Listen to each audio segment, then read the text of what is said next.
What's your dream? What's your goal? What's your motivation? What's important to you? What's your passion? What can you do to change the world? This is What's Involved. Conversations with thought leaders and change makers from around the world. Hear stories of hope and inspiration to help motivate people like you to live your life, find your passion, and live your dream. Together, we can all bring positive change to our world. Now, here's your host, David Watts. And once again, it is What's Involved, another special guest. I love getting to chat to the people that I chat to. My special guest today is, her name is Angela Santi, and she is all about being, living in Dolce Vita and Dolce Vita leadership and lifestyle design. Welcome, Angela.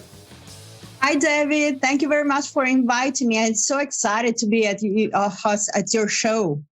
It's absolutely wonderful. Look, it caught my attention straight away when I saw this Dolce Vita lifestyle, because if my Italian's okay, Dolce Vita is basically the good life. Is that right? Yeah. The translation is the sweet life, the literal translation. But in fact, and we will discover it later, Dolce Vita is a way more expansive concept than just that. Fantastic. So before we get into all of that, though, Angela, tell me a little bit about yourself. I know that you're Italian. I think you live in northern Italy, don't you? Exactly. I'm living in a wonderful city called Bologna, where really creativity, productivity, and the good life, the highest quality of life collide. So it's exactly the sweet spot. Wonderful. Now, tell us about your journey, because you weren't always all about La Dolce Vita and lifestyle design. So tell me a bit about Angela as a youngster and growing up. All right. So Angela is a disciplined rebel. And this is a very nice, what I find a very nice way of defining me that was created by a person that was working with me. So what do I mean for that? So it's true. I wasn't always about La Dolce Vita from the business side, but I was about La Dolce Vita for my what I wanted to live. And I actually lived La Dolce Vita for almost all my life, because I come from a family of entrepreneurs since many generations. So I really had the opportunity to have a wonderful lifestyle, to do whatever I wanted. I could travel all over the world. And I'm talking about the 70s and the 80s, of the last century. So it wasn't that common. So I really had a lot of fun and many, many, many adventures and beautiful experiences. So then I went working in my family business that at that time was one of the 10 largest groups in the distribution of luxury cars. So the Ferrari, the Maserati, all the beautiful, and it was a Dolce Vita in a way. So, when I was working there, I was in charge of, I would call it now change management. And at the time it was like organizational development and HR development. So I was the one who created, the Dolce Vita environment for our employees. And I was also sitting in the board of directors. So everything was great. But in a way, as I'm a high performer, I was also pushing it to the max. And then when the crisis, 2008 crisis came, the business collapsed.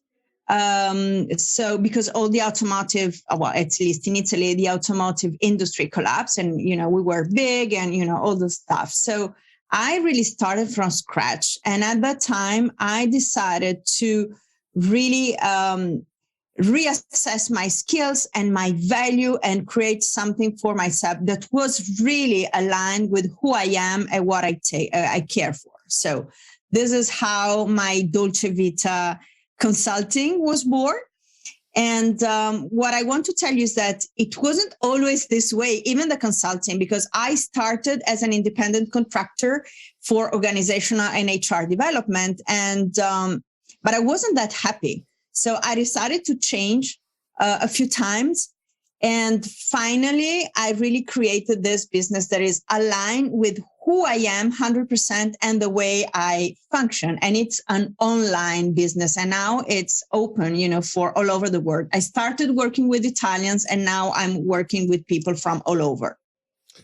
Which I think is absolutely wonderful. But let's talk a little bit about it. I mean, that must have been a huge blow to you when the family business collapsed. I mean, talk about Dolce Vita with the Ferraris and all of those luxury car brands. I mean, it must have been very, very difficult. And then to be able to reinvent yourself. What made you think, okay, things have changed. I've now got to make a plan for myself?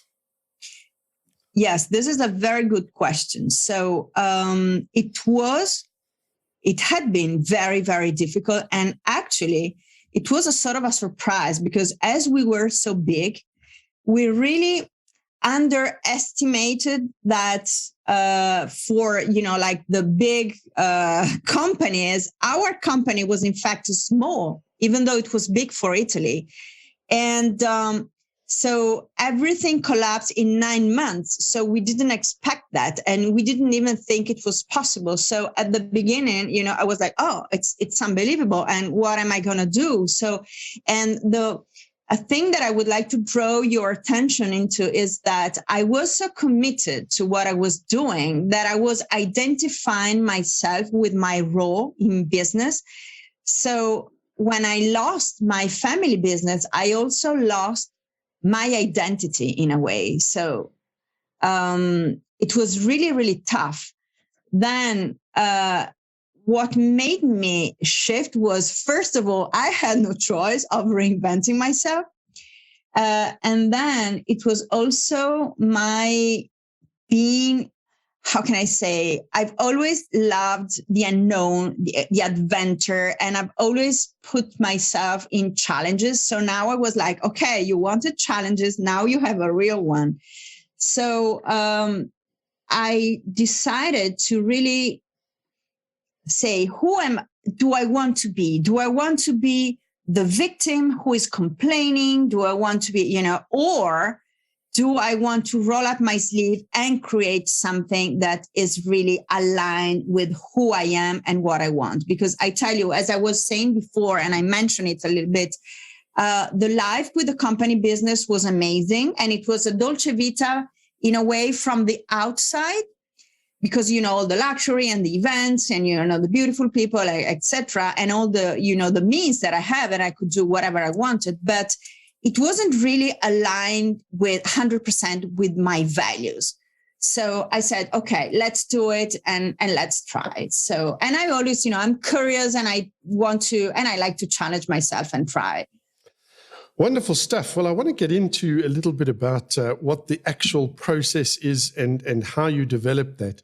So let's do that in a little bit. This is What's Involved. My special guest is Angela Santi. She's all about the Dolce Vita leadership, and she's also a lifestyle designer, and she caters to the top tier of people. So we're very lucky that she's chatting to you and I today. We'll be back with more What's Involved in just a bit. We'll be right back with more What's Involved. David would love to hear from you. To leave a voice message, visit what'sinvolved.com and click Drop Me a Voice Note. And we're back. My special guest is Angela Santi. We're talking about Dolce Vita leadership. Now, I love, Angela, where you describe yourself as a disciplined rebel, because it seems like such a contradiction in terms. And, that, and then you said to me, just before the break, you said to me that, it's all about your values, your purpose. And, that to me is fascinating. So talk to me about that, because people listening now might go, oh, yeah, it's okay for you, Angela. You came from a family that was already successful. You're born in Italy, and we all know that Italians have wonderful lives. So wouldn't be that hard for you to live La Dolce Vita. So Tell me about that. Yes. Well, it's not coming from a wealthy family is tricky, actually, because you are already living La Dolce Vita. So you are not, as you said, so you are really in your comfort zone. Okay. So you are not really moved by, like making your life better because your life is already at your best. What is difficult is to maintain La Dolce Vita. And it's also to develop a business that is founded on La Dolce Vita. Because nowadays things are changing, fortunately, because of the great, whatever we want to call it, resignation, reset, reassessment, whatever. But we know that the values that are taught in business are only that of go, go, go, work, work, work. Your, like business and duty comes first, and then comes your Dolce Vita and yourself. So what I want to say is, what is La Dolce Vita? Let's go back again to what is La Dolce Vita and in life and in business. So La Dolce Vita, I said, it's the sweet life, the good life. In fact, it comes from the Italian lifestyle, which is a lifestyle, that speaks of slowing down, enjoying life, like good food, wines and relationship, like fun, freedom, romance. We have seen the beautiful movie Roman Holiday, that reminds of all this. But in fact, living La Dolce Vita and bringing La Dolce Vita in your business or at work means being in a state of grace, being in the flow, being committed and yet lighthearted. So how can you do that? So first of all, I developed this methodology. And first of all, you have to define what La Dolce Vita is for you. There is no cookie cutter definition. Okay. So it can be something, like living in the most luxurious experiences, but also something very simple, the small pleasures of life. There is no difference. I mean, no judgment. Okay. So first of all, I want you to define that and to assess, how much Dolce Vita you are bringing or you are living in your life now. And also, if your goals in business or at work are aligned with your lifestyle and total well-being goals, which normally are not. So in the methodology that I have developed, and it's called the Dolce Vita methodology, I have created what I call the 4 pillars. So they are vitality, illumination, techniques, and assets. And those 4 pillars are the foundations. Those 4 pillars have to be in service of your mission for life and in business. And they have to be in balance with themselves, like the wheels of a car that is bringing you to your destination. So do you want me to go a little bit deeper and uncover with you what are the 4 pillars? Oh, I'd love that. And just to quickly go back a little bit, if I can, Angela. Sure. When you talk about the Dolce Vita, and initially I said, yeah, but if you've got all of the toys and the nice cars and the houses, that's Dolce Vita. Yet I've interviewed some very, very successful people, and they are very, very unhappy. And all the things that they have still haven't led them to finding their true inner peace and happiness. And it sounds to me like that's part of the concept of this 4 pillars of La Dolce Vita. So let's go into that, because I want to know. First, let's just stop here and ask this question. You've worked with people already. How many people have you worked with and that are living and have been able to create this La Dolce Vita? Oh, with many. even though I am very choosy with my clients. So I really work with a handful of clients per year. So I would say many, but it's not 100. It's like less than 100 people. And I really want to work with those who are really committed in creating something for themselves. Okay. So you made a great point. And the point is, La Dolce Vita is not an outside work, it's an inside out. And it's not having things, but it's being. It's the way you lead yourself.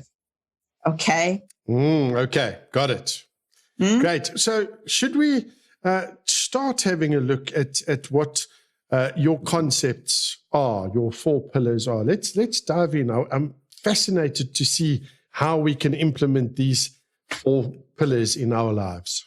Sure. So the 4 pillars, I said Vita, which is life, is an acronym for vitality, illumination, techniques, and assets. So what is vitality? Vitality is your well-being, is your brain power, is your health. So it's how you keep yourself vital and energized for creating what you want to create in the world. Okay. So it has to do with, your habits, your sleep, what you eat, your exercise, but also what you do for fun and freedom and all the things that create vitality for you. And this is the first and most important pillar. So you have to have in your schedule something every day that keeps you vital. Then we have illumination. And whereas the vitality is more something that you get with your body, the illumination is more spiritual. It has to do with your mindset, with your attitude, and it's your ability to be committed and yet light-hearted. It's finding things that keep you inspired, that lights you up. What you do must light you up. Okay, so I'm asking, for instance, my clients to assess if what they're doing is really lighting them up, and what can they do to, bring this light into their what they're doing, into their activity, their daily activities, but also to bring more things that light them up. For instance, for me is like reading something that I love, being with friends and family, and, all this has to be part of your schedule, because this is in the long run, and not even that long run, it is in service of your results and of your productivity in business. Then we have the techniques. So the techniques is all the systems and strategies that enables you to implement what you want to implement. And of course, it has to do with time management, the hard stuff, and with setting boundaries, with leadership, and all those things, and the habits that you create for yourself. And one of the concepts that I really have embraced is the concept of the compound effect by Darren Hardy. And it's this concept that it's very much utilized in finance. So you invest $1, €1, or whatever your currency is, and then, in the long run, and if you invest $1 every day, it piles up and you create a fortune on it. So it's the same with the habits. So if you create baby steps, small habits, harmless habits, and stick to the habit every day, you go very far. And it can be positive habits or negative habits. So sometimes you are, not attaining what you want to attain, and you don't know why. So take a look at your habits. Then the last pillar is your assets. So what are your assets? So it's your superpowers, meaning your skills, your ability, your mindset, so your beliefs. What you believe can be an asset, but it can also be, like your enemy. So it's very important to look at this. And if everything else is working, but you're not getting to your goals, so probably there is something in your belief system that is not working. But the most important asset is yourself. So in my methodology, I'm asking you to prioritize yourself, to prioritize your pleasure. And this is really the living the Dolce Vita way and enable you to create great result by this. And then you can bring it to the company environment. But first you have to embody this La Dolce Vita way. Is it possible for anybody to embrace the Dolce Vita way? Or do we have to be successful first? No, you can embrace La Dolce Vita, and it's possible for everybody, provided that you want to do that. So La Dolce Vita to me, is not an outcome of success, not a byproduct. It's the way you achieve success, because you are acting in a state of flow. And when you're acting in a state of flow and doing what you love, you bring value to what you do, and then you are successful. And what I want to say is also, you don't have to wait until you're successful or until the weekend to be happy, to bring joy and lightheartedness and bliss in your life. You can have it every day. Wonderful stuff. We are chatting to my special guest, Angela Santi. We're talking about the Dolce Vita lifestyle, and we're going to get on to a little bit about the Dolce Vita leader. Is there such a thing? More from Angela when we come back. Hey, like what you're hearing? Share the podcast with your family and friends and spread the word. This is What's Involved. And we're back. What's Involved? It is. My special guest is Angela Santi, and we're talking about the Dolce Vita lifestyle. And it just, Angela, to me, it sounds like this wonderful dream. I mean, can you be successful by being able to work smarter, maybe work less hours, enjoy what you're doing and be successful then? Because I've always heard, if you're an entrepreneur, it's full-time, 16, 18 hours a day. You've got to work hard and you've got to spend your time working. This is not easy. So how do we get there? I mean, have we been taught wrong? Very good question. So let me tell you that La Dolce Vita is not about not working. It's not about the 4 hours a week, 4 hours a week. So La Dolce Vita is really doing what you want. And it's, yes, to work smarter, being super focused when it comes to be focused, and being able to bring joy and to stop and not do. So there is an interesting concept. So you said, have we been taught wrong? No, I mean, it's a cultural thing. So here it's La Dolce Vita. It's important to remember and to know that La Dolce Vita comes from the time when Italy was being reconstructed after the Second World War.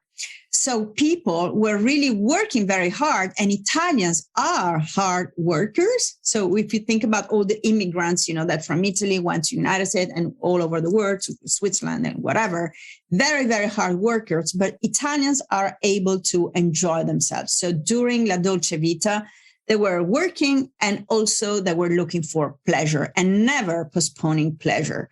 So where it comes from our origins. So from the Latins, from the Roman Empire, and also from the Greek and Roman philosophers. So what those philosophers were teaching was the alternation of what in Latin is called otium, which means leisure, or even more challenging for idleness, and negotium. Negotium was the active life. So what the Romans did were really to alternate this work and or activity and inactivity. And we have to say that, of course, during the Roman Empire, the free men weren't really working. They were very much engaged in the public life. They wanted to do good for the people, or they were working as like military because they were conquering the empire, and they created the biggest empire in the world by this alternation. So when they weren't working, they were also letting things go, letting things percolate, doing something pleasant. They were going at the spa, discussing with, like philosopher, with people, etc. And this enabled them to really process things. Okay, if you are on the go mode, on the work, on, you are spinning your wheels and never stopping, you are not allowing yourself the time to process things. And so the not giving yourself permission to stop is very much coming from the Protestant culture, whereas, a smoother is from the Catholic. It's not a good or a bad one. It's just history. It's what culture is. Okay, now, what is then a Dolce Vita leader? And how, I mean, I'm just thinking here in South Africa, where I'm based, if somebody was living Le Dolce Vita as a leader, a CEO, a CFO, whatever the case may be, they would not be popular, because all of the workers would sit there and go, hang on a second, we are working ourselves to death here, and look at you, you're taking afternoons off. And so how does one become a Dolce Vita leader?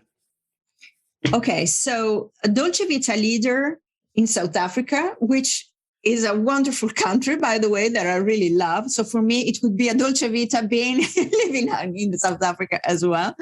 So is a leader that is super committed when it comes to be super committed. And don't get me wrong, we know as entrepreneurs, as CEO, that there are moments where you have to go like hands on and work.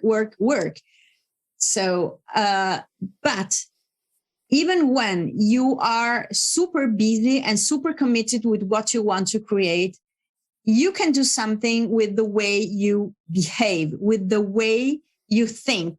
So you are light-hearted and you give yourself permission to create some small Dolce Vita moment. If you cannot take, or if you could be, like seen as very unpopular, if you take like a half day off, sometimes you take it, sometimes you don't.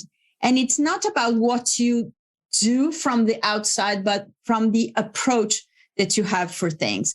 And let me tell you that when you embody this Dolce Vita way and you give yourself permission to really alternate, this doing and not doing, and the not doing can be very short moments of time, because maybe time is short for you at this moment in life. Okay. Things are way better, and you can embody this. So as a leader, you know that the way you behave at work in your company determines the company culture, the organizational culture, the morale of your people. So when you understand that you are a person, you are a human being with needs, you can also understand that you are dealing with human beings and not with machines. Okay. So a Dolce Vita leader is really a Renaissance leader, is a human-centric leader. It hasn't to do with not working, but working in a way that's respectful of yourself, how you function, and also respectful for other people. Okay, that makes a lot of sense, because we are definitely, you mentioned the Great Resignation, and I think that was coined first in America, but worldwide, we're experiencing this where people who've, due to COVID, been locked down, been unable to go into the office, had to work from home. A lot of them have gone, I don't really want to go back to the office. I want to be able to work from here or have a blended mode or something. And I know in South Africa here, a lot of the leaders are going, oh no, you don't, because you're just going to sit on your bum and do nothing if you're at home. And I want to see you in the office, and you have to be there from 9 to 5. You're saying the Dolce Vita leadership and the leadership style, and if you can bring that into your company, is going to make that kind of friction a little easier to deal with? I believe so. So another thing, you brought up a very, very interesting point. So not all roles can be done or performed remotely. So I can understand leaders that want to see their people at work. Okay. But and this is very Italian as well, the typical Italian leader wants to see people. But I say, let me tell you, seeing a person sitting at the desk doesn't mean that they are working. Doesn't mean that they are producing. Oh, yeah. No, I agree with you. Okay. It doesn't mean that they are happy and motivated, and they can be much more performative. So I would, as a Dolce Vita leader, I would assess, what is possible to do to meet my people's need and the company objectives. Okay. So, and I would bring first of all, I would bring the vision again and reiterate it all the time in front of my people, because at the end of the day, they have to be aligned with the vision. And I would choose people that are aligned with my value. And La Dolce Vita is very much about value alignment. Of course, you already have some employees that are not aligned, and you cannot change the company or turn it upside down. So we know that we have to do with what we have. But you also want to assess what are your people value, and you want to know your people from a personal standpoint, from human being, and discover them one-on-one and connect from the heart and the soul, and understand who is working with you. So if we want to bring the 4 pillars inside the company, we can see that the vitality is the organizational well-being. Illumination is how people are performing. So it's also their motivation and having the right person performing the right task. Okay. Techniques are all the hard stuffs. Again, strategies and systems and whatever that you can put in place. And assets are your people and are their skills. And at the end of the day, of course, your assets is also your product and what you create. But if people go away, you are losing know-how and you're losing an asset. So think about how is it costing you to lose a person, and how is it costing you to create a Dolce Vita environment day by day. Wonderful. My special guest is Angela Santi, talking about the Dolce Vita lifestyle, the Dolce Vita leadership. And we've almost run out of time. So when I come back, I'm going to be wrapping it up with Angela. And just finding out how we can get some more Dolce Vita into our lives. This is What's Involved. Back in a bit. You're listening to What's Involved with David Watts. Have you been to our website? Check it out, www.what'sinvolved.com. And while you're there, click on the coffee mug icon and buy David a cup of coffee. He'll love it. And we're back with What's Involved and my special guest, Angela Santi. We've been talking about the Dolce Vita lifestyle and how to be a Dolce Vita leader.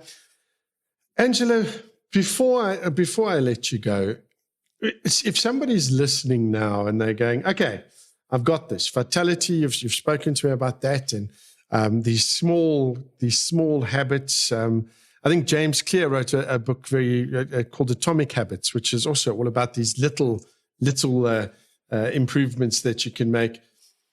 If we do all of that, do you have some other advice aside from the habits? If I do the habits, how should I feel? I mean, and I'm sure it's this way most of the world around. We never stop to have our tea time or our lunch time. In fact, in our business, we generally eat lunch at our desks while we're working. Is it important to do things like that and to just go, okay, hang on, let me take 10 minutes, 15 minutes, 20 minutes, and just go and sit outside maybe and have my lunch? Yes, this is exactly what I would suggest you to do. And it's very important, because now what is important is to innovate, is to be psychologically detached from what you're doing, because we are dealing with very difficult times. So if you're always sitting at the same desk, if you're always closed in a box, you will continue to think like your brain is trapped inside a box, and you will never think out of the box. So think that La Dolce Vita habits or way of living is also helping you to create more innovation and to be a more effective leader, a more effective decision maker. So definitely, yes, go and have your lunch outside. You don't have time to get your lunch outside. Okay, go and have a coffee outside. It's just 5 minutes, 10 minutes, whatever. And a very important thing that I would like to say is the Dolce Vita, I said before, is an approach to all aspects of life. So you are not your business, you are not your job, as I, was thinking or was believing in my past. So you are not, you're something different. And it's very important that you are gentle with yourself. So whenever you are taking some time for yourself, think that it's something that is in service to your vision. It's in service of your to your business and to your productivity. So be gentle, and also be gentle with your failure. So this is a very important Dolce Vita tip that I want to tell you, to say. Okay, let's hear it. No, I mean, be gentle. Whatever you do, be gentle with yourself and prioritize yourself. You see, I was so busy thinking about what I want to do with this Dolce Vita. I missed that, though. So thank you. Be gentle. Be kind. Be gentle. Be kind. Yes. And find things that bring you bliss. And for instance, think about what is something that you are missing, that you like to do and that you are not doing anymore, and bring it into your life now without waiting for the weekend, for tomorrow, or for whenever you will be ready. Do it now and see what happens. Wonderful stuff. Angela, just before we wrap it up with you, have you got any gifts that you're going to be making available to our listeners? Yes, sure. My listeners can assess how much Dolce Vita they are bringing into their life. And so I have created this Wheel of La Dolce Vita, which is a tool that is similar to the Wheel of Life. It's a very common tool in coaching. So you just have to go to the link that you will be providing, download it, and complete this small test. And they will see how much Dolce Vita in every area of their life they are living, and how these areas are impacting within each other. So, and then I'm giving you also some tips to create more Dolce Vita into their lives. Wonderful stuff. Do they just go and find that on the website, Angela? Is it on the link that I'm giving you? So it's not on my website; it's on a special link. Oh, okay. Is that the one that I've got in front of me? Okay, great stuff. I'll put that in the show notes. Okay, and if they want to go to my website, it's www.angelasanti.it, like Italia. Italia, viva Italia. Angela, before I let you go, you've done a lot in your life and you've achieved a lot. What's next for Angela Santi? Next for Angela Santi is really, it's not a next, I'm in the process of really spreading my word of La Dolce Vita into the world, because this is the moment where La Dolce Vita is not a nice to have anymore. It's a must, because now we have the opportunity to recreate the world and recreate a better world where we can live and thrive and be happy. Wonderful stuff. Well, Angela, I wish you all the very, very best. Thank you for taking the time out and having a chat with us. We'll put the address in the show notes so you can figure out where to go there.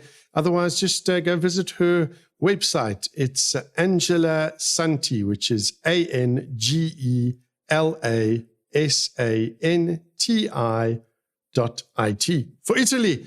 And there we go. Angela, thank you so much. Thank you very much, David. Hi, everyone. Viva la Dolce Vita, and may you slow down, live blissfully, and to the fullest. There we go. It wraps it up. Some great advice there from my special guest, Angela Santi. To each and every one of you, look after yourselves, take care, and thank you for listening. Thanks for listening to What's Involved. We hope this episode inspires you to find your passion and live your dream. Don't forget to rate, review, and share the podcast. And to see what's happening, what's going on, and what's coming, follow What's Involved on Facebook and Twitter @What's Involved. Thanks again for listening.